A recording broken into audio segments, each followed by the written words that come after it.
ஜனநாயகத்தை பொறுத்த வரைக்கும் திரு விஜய் அவர்கள் ஒரு கட்சியினுடைய தலைவராக இருக்கிறதுனால இந்த மாதிரியான ஒரு தாக்குதல்கள் நடக்குதுன்னு நான் நினைக்கிறேன். இது வந்து ஒரு சின்ன படம், ஒரு அதனுடைய ஹீரோ இல்லை ஒரு கட்சியின் தலைவருங்கிற வட்டத்தில் மட்டும் நம்ம பார்க்க முடியாது.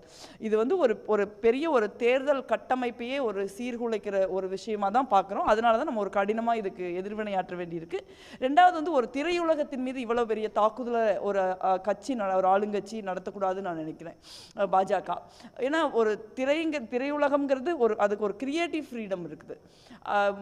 அந்த படத்தை எடுக்கிறாங்க அப்படின்னா அந்த படத்துக்கு ஒரு நியாயமான தணிக்கையை நீங்கள் பண்ணலாம். அதுவே என்னை பொறுத்த வரைக்கும் நான் ஏற்கனவே சொன்ன மாதிரி தணிக்கைங்கிறது சென்சார் போர்டே ஒரு அவுடேட்டட் கான்செப்ட். என்னத்தை போய் நீங்கள் சென்சார் பண்ணுறீங்க? டிவியில், யூடியூப்பில், சோஷியல் மீடியாவில் அவ்வளோ விஷயங்கள் போய்கிட்டு இருக்குது.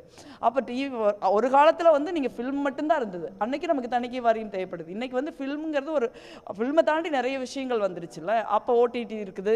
ஸோ இங்கெல்லாம் என்ன தணிக்கை பண்ணுறீங்க? அப்போ ஃபில்முக்கு மட்டும் என்ன தணிக்கை? அது தேவையில்லாத ஒரு விஷயம் தான். ஸோ அப்படி இருக்கிறப்ப அந்த மாதிரி ஒரு சூழலில் இந்த மாதிரி ஒரு பல்லாயிரக்கணக்கான கோடி ரூபாய் போட்டு படம் எடுக்கிறாங்க. அதில் விநியோகஸ்தர்கள் இருக்காங்க, தியேட்டர் நடத்துகிறவங்க இருக்காங்க, அதுக்கு டிக்கெட் வாங்கி பார்க்குறவங்க இருக்கிறாங்க, நூற்றுக்கணக்கானவங்களோட அர்ப்பணிப்போட பணியாற்றக்கூடிய ஒரு விஷயமா இருக்குது. ஸோ இந்த மாதிரியான ஒரு ஒடுக்குமுறையை ஒரு அரசாங்கம் வந்து ஒரு திரைத்துறையின் மீது கட்டவிழ்த்து விடும். அதுவும் குறிப்பாக தமிழ் திரையுலகத்தை டார்கெட் பண்ணுவாங்க அப்படிங்கிறத வந்து நம்ம ஏற்றுக்கொள்ளக்கூடியதில்லைன்னு நான் நினைக்கிறேன்.